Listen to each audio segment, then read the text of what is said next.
Si on fait du sport chez soi avec une application, toutes ces données qu'on peut avoir, qu'est-ce qu'il faut en faire et dans quelle mesure elles peuvent être utiles ou pas? Si on est à la maison, qu'on veut faire du renforcement musculaire, on veut faire de la souplesse, on fait du pilates, de suivre sa fréquence cardiaque pendant cette activité n'a pratiquement aucun sens. Il faut comprendre qu'est-ce qui est mesuré, il faut comprendre la pertinence des données par rapport à ce qu'on fait. Et ça, c'est nulle part dans les applications, c'est nulle part dans les outils.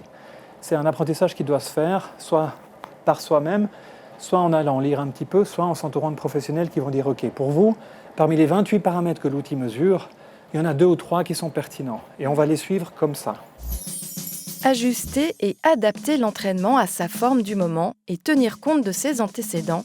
Est-ce que c'est possible avec une application ? L'application, elle est faite pour quelqu'un en bonne santé qui n'a rien, qui n'a pas de problème.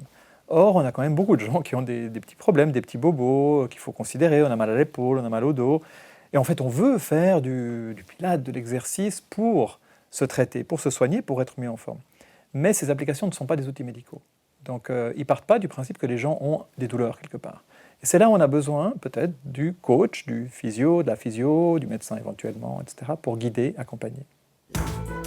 Je pense que l'avatar coach qui va ajuster correctement, qui va pouvoir répondre aux questions, qui va être connecté à un LLM comme ChatGPT pour donner des réponses sensées, c'est demain. Donc le challenge va être de comprendre comment est-ce qu'on intègre ça et puis de découvrir un petit peu quelles vont être les hallucinations de l'IA sur les programmes d'entraînement.